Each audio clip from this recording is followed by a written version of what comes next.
O silêncio que antecedeu Iwo Jima não era paz, era presságio. Na madrugada de 19 de fevereiro de 1945, o Pacífico parecia imóvel demais, como se o próprio oceano soubesse que estava prestes a testemunhar algo que ultrapassaria todos os limites já conhecidos da guerra. No horizonte, quase invisível na neblina, erguia-se uma pequena ilha vulcânica, pouco mais que um monte de cinzas negras cercado por praias estreitas. Para muitos dos homens que avançavam em direção a ela, Iwo Jima parecia apenas mais um ponto no mapa. Para outros, era a última etapa antes do Japão. Para quase todos, seria o lugar onde a guerra deixaria de ser uma ideia abstrata e se tornaria um terror íntimo e permanente. Durante 3 dias inteiros, a ilha fora castigada por um dos mais intensos bombardeios navais da história. Couraçados, cruzadores e destroyers despejaram milhares de toneladas de explosivos sobre aquele pedaço de terra, enquanto bombardeiros B-24 e B-29 rasgavam o céu repetidamente. Do convés dos navios, oficiais americanos observavam a ilha sendo engolida por fumaça, fogo e poeira vulcânica. A crença era quase unânime. Nada poderia ter sobrevivido àquilo. Muitos oficiais acreditavam sinceramente que o desembarque seria difícil, mas breve. Alguns chegaram a estimar que a batalha duraria poucos dias. Eles estavam completamente errados. O que os americanos não podiam ver, e só entenderiam quando já fosse tarde demais, era que o inimigo não estava na superfície. Estava embaixo. Por quase um ano, sob ordens diretas do general Tadamichi Kuribayashi, os japoneses haviam transformado Iwo Jima em uma fortaleza subterrânea. Mais de 18 quilômetros de túneis ligavam bunkers, postos de metralhadora, hospitais improvisados e depósitos de munição. Cada posição fora pensada não para impedir o desembarque, mas para transformar cada metro conquistado em um pesadelo sangrento. Kuribayashi havia proibido ataques suicidas prematuros e cargas banzai inúteis. Sua ordem era clara: matar o máximo possível de inimigos, lentamente, de forma calculada, psicológica. Quando as rampas das embarcações anfíbias se abriram, às 9h da manhã, o primeiro choque foi enganoso. As praias estavam silenciosas, nenhuma rajada de metralhadora, nenhum grito, apenas areia negra e fofa que engolia botas e rodas. Fuzileiros avançaram desconfiados, carregando equipamento pesado, afundando até os tornozelos. Alguns chegaram a pensar que o bombardeio havia realmente funcionado. Foi nesse momento que o erro coletivo se cristalizou. Kuribayashi esperou.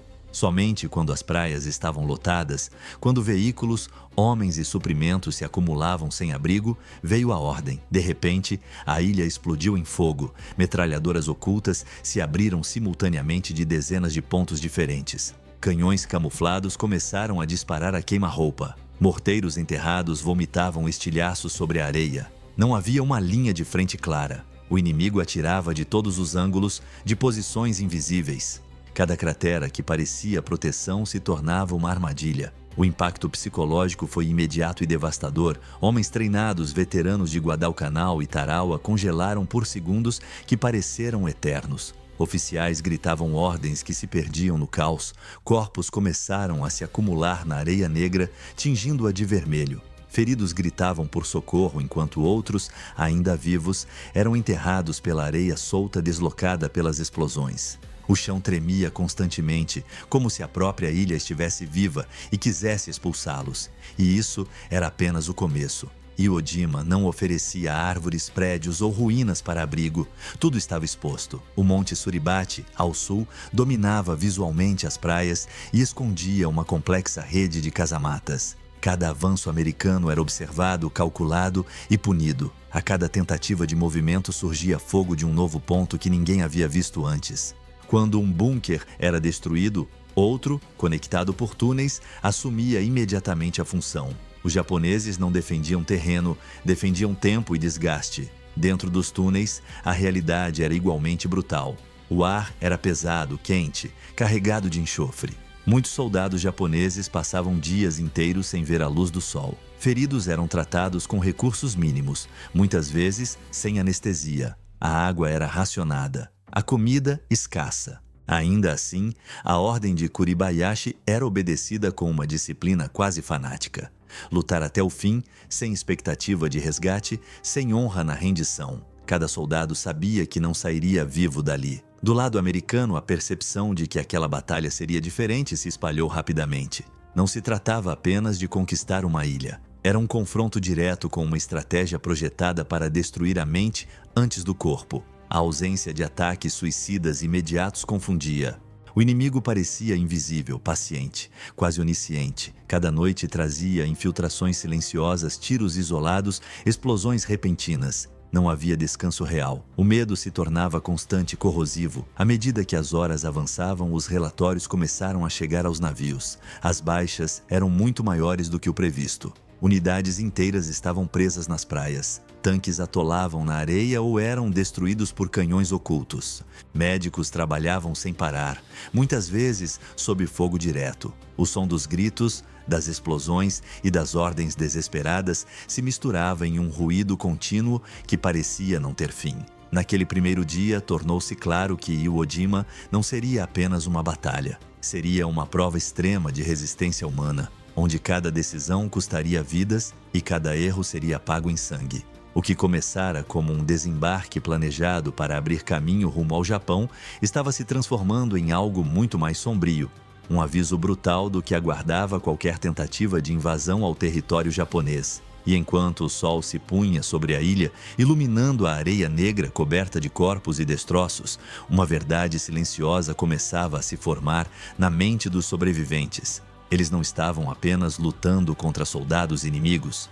Estavam enfrentando uma máquina de morte cuidadosamente construída, cujo objetivo não era vencer rapidamente, mas quebrá-los por completo, um homem de cada vez. Quando a noite caiu sobre Iwo Jima, a escuridão não trouxe alívio, trouxe algo pior. O silêncio intermitente era quebrado por disparos isolados, explosões abafadas e gritos que surgiam do nada e desapareciam de repente. Para os fuzileiros americanos, o campo de batalha não adormecia. Ele respirava. A ilha parecia observar cada movimento, esperando o momento certo para atacar novamente. Muitos soldados perceberam naquela primeira noite que o inimigo não pretendia lutar como em nenhuma batalha anterior do Pacífico. Os japoneses começaram a se mover. Pequenos grupos emergiam dos túneis sem aviso, rastejando entre crateras, destroços e corpos. Não vinham em cargas desesperadas, mas em ataques cirúrgicos. Atiradores silenciosos escolhiam alvos específicos, operadores de rádio, médicos, oficiais. Granadas eram lançadas de tão perto que não havia tempo para reagir. Alguns soldados americanos acordavam com um japonês já dentro da trincheira, lutando corpo a corpo em silêncio absoluto. Facas, pás, coronhadas. A guerra deixava de ser distante e se tornava íntima, sufocante e pessoal. O impacto psicológico dessas infiltrações foi devastador. O medo de dormir se espalhou rapidamente. Homens exaustos permaneciam acordados por horas, dedos crispados no gatilho, olhos ardendo, ouvindo cada ruído da areia sendo deslocada pelo vento. Qualquer sombra podia ser um inimigo, qualquer movimento, uma sentença de morte. A disciplina começava a ceder à tensão constante. O combate não seguia horários, não havia retaguarda segura. Enquanto isso, o avanço durante o dia se mostrava quase impossível. Cada posição japonesa parecia ressurgir após ser destruída. Lança-chamas tornaram-se uma das poucas ferramentas capazes de neutralizar os bunkers, mas seu uso tinha um custo psicológico enorme. Os operadores eram alvos prioritários. Sabiam que, se fossem atingidos, carregavam consigo uma morte imediata e violenta. Ainda assim, avançavam, empurrando jatos de fogo para dentro das aberturas escuras, ouvindo gritos que cessavam abruptamente. O cheiro de carne queimada e enxofre se misturava ao ar, impregnando roupas, pele e memória. O Monte Suribate continuava intacto, observando tudo. Cada tentativa de aproximação era punida por fogo cruzado. Os japoneses haviam transformado a montanha em um organismo defensivo. Canhões surgiam, disparavam e desapareciam novamente nos túneis. Bombardeios diretos pareciam inúteis. O terreno vulcânico absorvia explosões, criando crateras que apenas ofereciam novos esconderijos para o inimigo. A sensação de impotência crescia a cada metro conquistado com esforço sobre-humano. No alto comando americano, a realidade começou a se impor com brutalidade. As estimativas iniciais estavam completamente erradas. As baixas ultrapassavam qualquer previsão. Oficiais que haviam planejado a operação com mapas limpos agora recebiam relatórios manchados de sangue. A ideia de uma vitória rápida desapareceu. O que estava em jogo já não era apenas a tomada da ilha, mas a capacidade de manter a moral das tropas diante de um inimigo que se recusava a morrer. Do lado japonês, a situação era igualmente desesperadora, mas moldada por uma mentalidade diferente. Kuribayashi sabia que a derrota era inevitável. Ele não alimentava ilusões de vitória. Seu objetivo era estratégico e cruel, provar que invadir o Japão custaria um preço tão alto que talvez os americanos buscassem outra solução. Cada soldado japonês era instruído a não desperdiçar a própria vida, matar antes de morrer, resistir antes de desaparecer, transformar cada dia em um tormento para o invasor. Essa filosofia se refletia nos pequenos detalhes. Soldados feridos continuavam lutando. Alguns permaneciam imóveis por horas, fingindo estar mortos, esperando o momento certo para atacar. Outros acionavam explosivos presos ao próprio corpo ao perceberem que seriam capturados. A rendição praticamente não existia. Para os americanos, isso gerava um dilema moral constante. Aproximar-se de um corpo podia significar morte.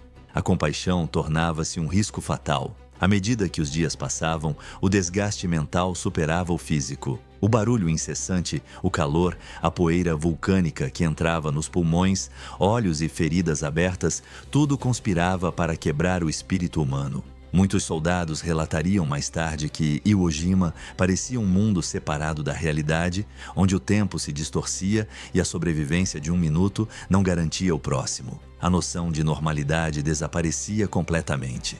Mesmo assim, o avanço continuava centímetro por centímetro. Cada bunker tomado revelava a complexidade da defesa japonesa. Túneis profundos, salas interligadas, rotas de fuga cuidadosamente planejadas. Era como lutar contra um inimigo que nunca estava exatamente onde se esperava. Cada vitória local vinha acompanhada de novas perdas, reforçando a sensação de que o sacrifício talvez nunca fosse suficiente. No quinto dia de batalha, algo simbólico finalmente aconteceu. Fuzileiros conseguiram alcançar o topo do Monte Suribachi. A bandeira americana foi erguida, primeiro de forma improvisada, depois em uma imagem que se tornaria uma das fotografias mais famosas da história. Para quem via de longe, aquilo parecia o sinal de uma virada decisiva. Para quem estava lutando no restante da ilha, a realidade era bem diferente. O Suribachi era apenas uma parte do inferno. O coração de Iwo Jima ainda pulsava escondido sob a terra. A bandeira não encerrou a batalha.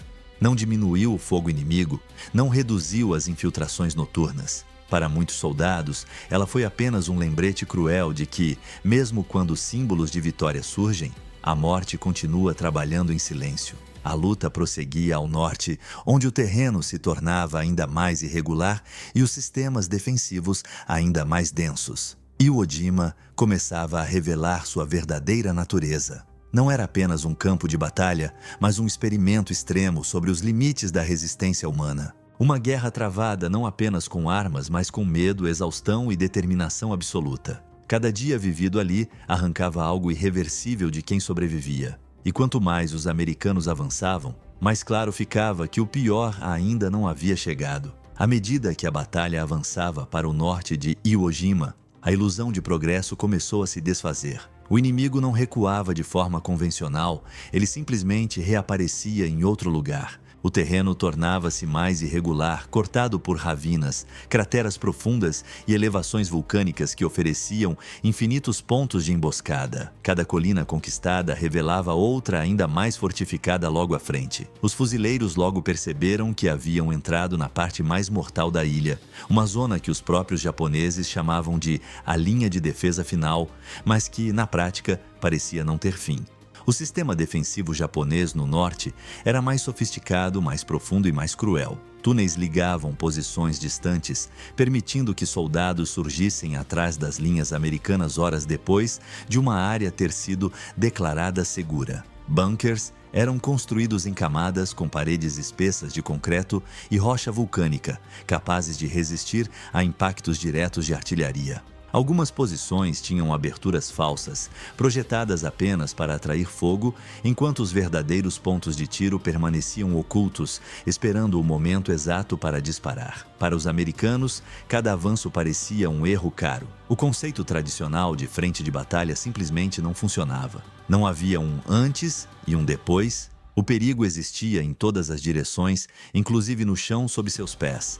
Explosões subterrâneas às vezes indicavam que os japoneses estavam detonando túneis deliberadamente para impedir o avanço ou matar inimigos que se aproximavam demais. A ilha começava a parecer um labirinto vivo, que se reorganizava a cada tentativa de conquista. A exaustão física atingiu níveis extremos. Muitos fuzileiros lutavam há dias, quase sem dormir, carregando equipamentos pesados sob um sol implacável, respirando poeira vulcânica que queimava os pulmões. Feridas infeccionavam rapidamente. A água era racionada. A comida chegava com dificuldade às linhas de frente. Mesmo assim, a ordem era avançar. Sempre avançar. Parar significava dar tempo ao inimigo para se reorganizar ainda mais. O custo humano dessa estratégia começou a se tornar insustentável. Pelotões inteiros eram reduzidos a poucos homens em questão de horas. Oficiais jovens assumiam o comando após verem seus superiores tombarem ao lado deles. A liderança se tornava improvisada, baseada em sobrevivência imediata, não em planejamento ideal. Muitos soldados já não lutavam pensando na vitória final, mas apenas em sobreviver até o próximo amanhecer. Dentro dos túneis, a situação japonesa se deteriorava rapidamente, mas a resistência não diminuía. A falta de água era crítica. Muitos soldados sobreviviam com poucos goles por dia. Feridos graves eram deixados para trás, muitas vezes pedindo que seus companheiros os matassem para não consumirem recursos. Ainda assim, ordens de rendição continuavam sendo ignoradas. Kuribayashi havia sido explícito. Cada homem deveria levar consigo pelo menos 10 inimigos. A morte não era um fracasso. Era parte do plano. Essa mentalidade produziu cenas que marcariam profundamente os sobreviventes. Japoneses emergiam de posições destruídas, gravemente feridos apenas para abrir fogo ou detonar granadas presas ao corpo. Alguns se escondiam entre cadáveres por horas, esperando uma patrulha passar. Outros fingiam rendição, apenas para atacar no último segundo. Esses episódios alimentavam um ciclo de desconfiança brutal. A empatia desaparecia. A guerra se tornava mecânica, desumana, baseada em reflexos e medo. O uso de lança-chamas e explosivos tornou-se ainda mais frequente, e com ele veio um peso psicológico esmagador. Muitos fuzileiros mais tarde descreveriam esses momentos como os piores de suas vidas. Avançar até a boca escura de um bunker, sabendo que havia homens lá dentro, e decidir incinerá-los para sobreviver, exigia um tipo de endurecimento emocional que nunca poderia ser revertido. Iojima não apenas matava corpos, ela deformava consciências. Mesmo com todo esse esforço, a sensação era de estagnação. Cada dia rendia ganhos mínimos no mapa, pagos com dezenas ou centenas de vidas. Nos navios e centros de comando, oficiais começaram a se perguntar silenciosamente se aquela ilha valia o preço. Mas essa pergunta nunca chegava às linhas de frente. Para quem estava lutando, não havia escolha estratégica. Havia apenas ordens e a necessidade imediata de continuar respirando. Enquanto isso, o alto comando japonês em Tóquio acompanhava a batalha com atenção sombria. Iojima estava cumprindo exatamente o papel que Kuribayashi planejara. As perdas americanas eram chocantes. O avanço lento demonstrava que qualquer invasão ao Japão continental seria um massacre em escala inimaginável. Cada dia extra de resistência reforçava essa mensagem, escrita não em relatórios, mas em sangue. No campo de batalha, porém, essa lógica estratégica era invisível. O que se via eram homens quebrados emocionalmente, lutando em um ambiente que parecia negar qualquer possibilidade de humanidade. Muitos soldados americanos começaram a apresentar sinais claros de colapso psicológico, tremores incontroláveis, olhar vazio, reações atrasadas. O termo fadiga de combate tornava-se insuficiente para descrever o que estava acontecendo. Iojima ultrapassava os limites conhecidos da resistência mental. Mesmo assim, a máquina de guerra continuava avançando. Combinando artilharia pesada, ataques coordenados e sacrifício humano constante, os americanos começaram lentamente a empurrar as defesas japonesas para áreas cada vez menores. Cada metro conquistado revelava novos túneis, novas posições, novos mortos. A ilha, antes uma fortaleza aparentemente infinita, começava a encolher. Mas esse encolhimento não tornava a luta mais fácil. Pelo contrário, quanto menor o espaço controlado pelos japoneses, mais concentrada se tornava a resistência. Cada posição remanescente era defendida com fanatismo absoluto. Não havia mais ilusões de sobrevivência. apenas a determinação de levar o máximo de inimigos consigo para a morte. Ao final da segunda semana de combate, uma verdade cruel se impunha a todos os envolvidos. Iwo Jima não seria vencida por genialidade estratégica ou superioridade tecnológica. Ela seria vencida apenas pelo esgotamento total de um dos lados. E até aquele momento não estava claro quem quebraria primeiro. O que restava da ilha ainda escondia horrores maiores. Decisões ainda mais brutais se aproximavam. E em algum ponto sob a terra devastada, o próprio Kuribayashi observava o desfecho se aproximar, sabendo que sua estratégia estava funcionando. Mesmo que isso significasse a destruição completa de tudo e todos ao seu redor. Quando a resistência japonesa começou a se concentrar nos últimos setores do norte da ilha, a batalha entrou em uma fase ainda mais sombria. Já não havia qualquer ilusão de vitória rápida ou de colapso iminente do inimigo. O que restava em Iwo Jima era uma luta de extermínio. Cada posição japonesa sobrevivente era defendida como se fosse a última, porque, para aqueles homens, de fato era. Não existia plano de retirada, não existia rendição organizada, não existia amanhã. Apenas a decisão silenciosa de morrer lutando. O terreno final parecia projetado para maximizar o sofrimento. Ravinas profundas, colinas irregulares e formações rochosas criavam um emaranhado de sombras e ângulos mortos. Os japoneses haviam preparado essas áreas com um cuidado obsessivo. Túneis desembocavam atrás das posições americanas. Saídas ocultas permitiam ataques repentinos e desaparecimentos imediatos. Mesmo após semanas de combate, os fuzileiros ainda sentiam que nunca tinham controle total de lugar nenhum. A violência atingiu um novo patamar. O uso de artilharia pesada tornou-se quase contínuo, mas sua eficácia diminuía à medida que os alvos se tornavam mais profundos e dispersos. Para desalojar o inimigo, os americanos dependiam cada vez mais de ataques diretos, feitos por pequenos grupos avançando sob fogo constante. Era combate a queima-roupa, homem contra homem, em distâncias tão curtas que o tempo para pensar simplesmente não existia. As ordens também mudaram de tom.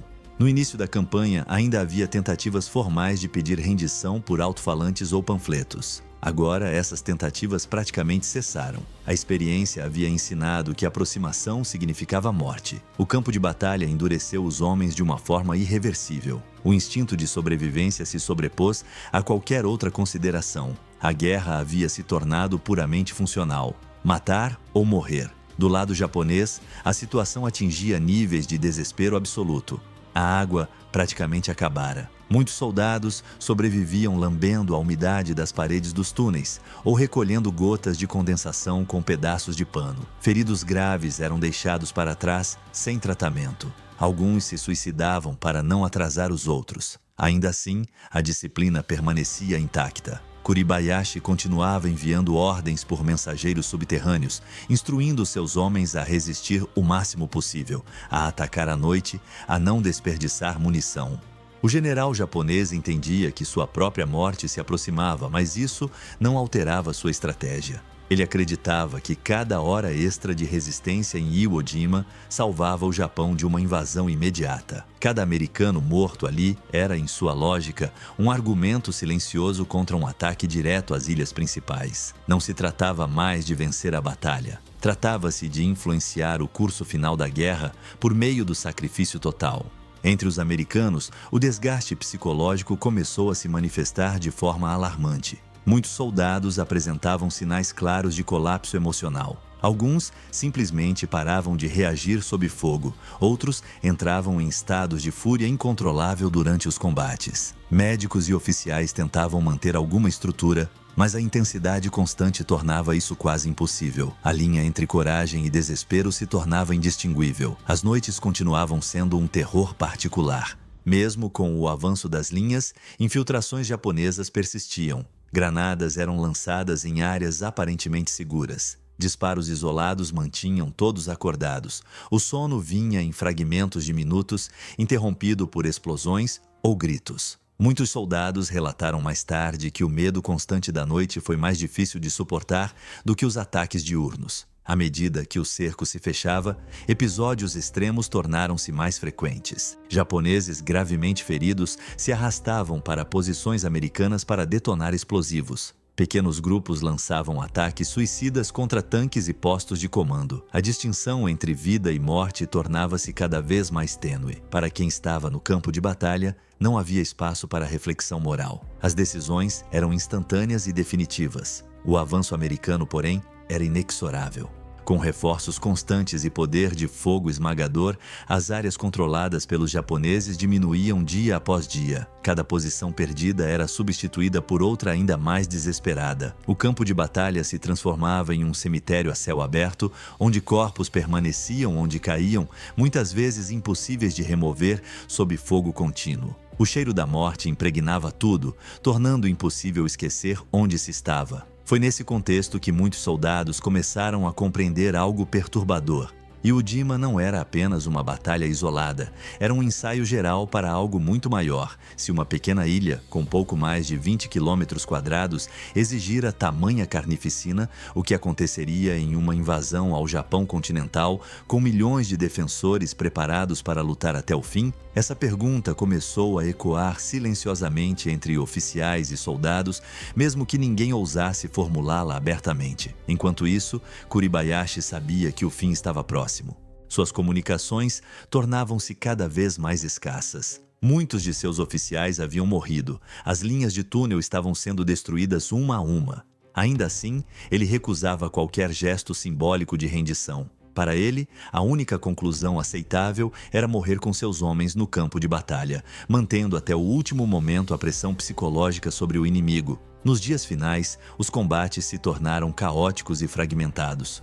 Pequenos grupos japoneses lutavam de forma isolada, sem contato uns com os outros, mas mantendo a mesma determinação. Cada encontro era imprevisível. Um silêncio prolongado podia significar preparação para um ataque. Um bunker aparentemente abandonado podia esconder uma última emboscada. Nada era seguro, nada era simples. Para os americanos, a sensação de vitória começou a surgir apenas como um cansaço profundo. Não havia celebração, não havia euforia, apenas a percepção de que, pouco a pouco, o inimigo estava sendo esmagado pelo peso de recursos e homens que não paravam de chegar. A vitória não parecia gloriosa. Parecia pesada, suja, traumática. Quando as últimas posições organizadas japonesas começaram a cair, ficou claro que a batalha estava entrando em sua fase final. Mas o preço pago até ali já havia deixado marcas irreversíveis. Iwo Jima havia destruído milhares de vidas, mas também havia destruído certezas. Ela mostrou de forma brutal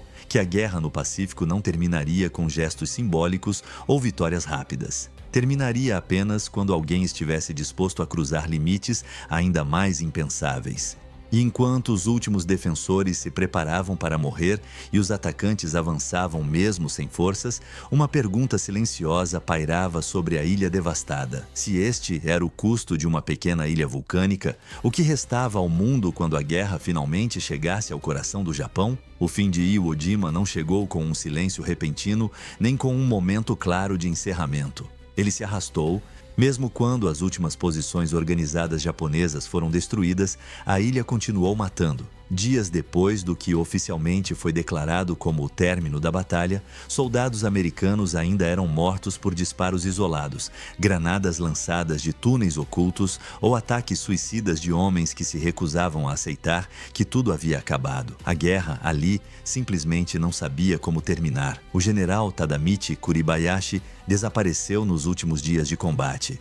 Não houve rendição, não houve corpo identificado com certeza. A versão mais aceita é que ele morreu liderando um último ataque noturno, misturado entre seus homens, sem insígnias, sem distinção.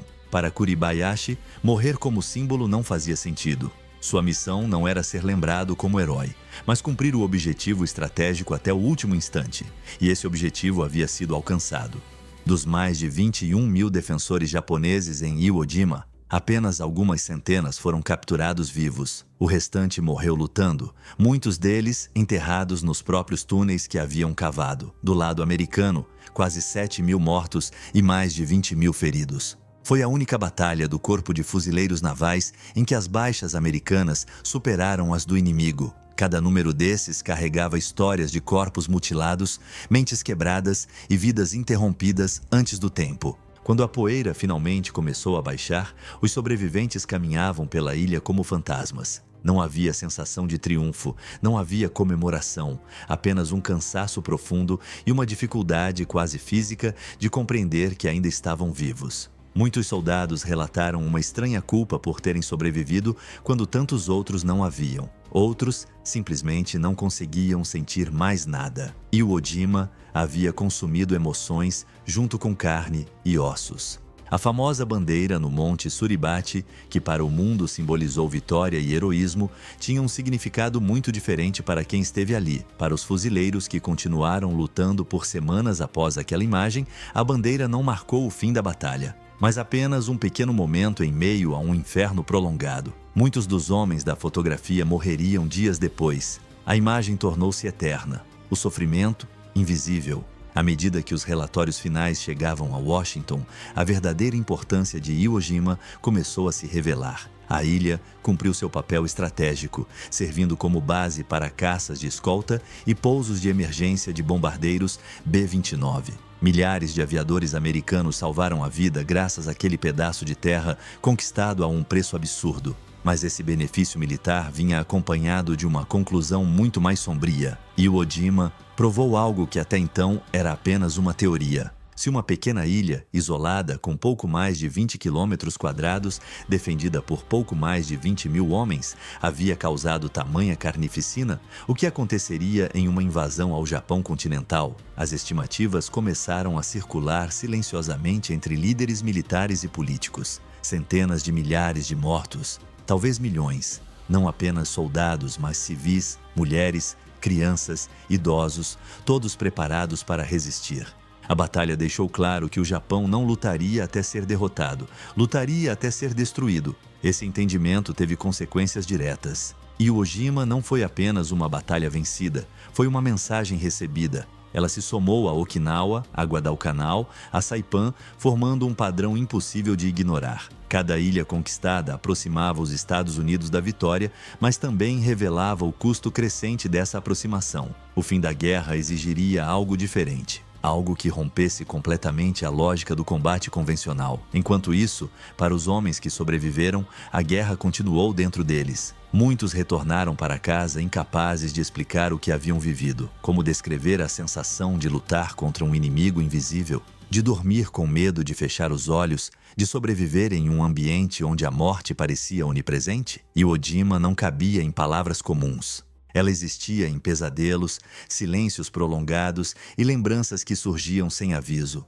Alguns veteranos nunca mais conseguiram olhar para a areia escura sem sentir o cheiro da pólvora. Outros acordavam à noite ouvindo tiros que já não existiam. Muitos jamais falaram sobre a ilha. Não por falta de memória, mas porque certas experiências não encontram linguagem adequada. Iwo Jima não foi apenas lembrada, foi carregada. Hoje, a ilha parece tranquila. O vento sopra sobre o solo vulcânico e o silêncio domina o que antes foi um dos lugares mais barulhentos e violentos da história humana. Mas sob a superfície, os túneis ainda existem. Ossos ainda permanecem enterrados. A terra guarda as marcas do que aconteceu ali, como se recusasse a esquecer. Iwo Jima não se tornou apenas um local histórico, tornou-se um símbolo dos limites extremos da guerra. Ela representa o ponto em que estratégia e humanidade colidiram de forma irreversível, onde coragem e obediência cega caminharam lado a lado. Onde decisões tomadas por homens distantes custaram a vida de milhares que nunca tiveram escolha real.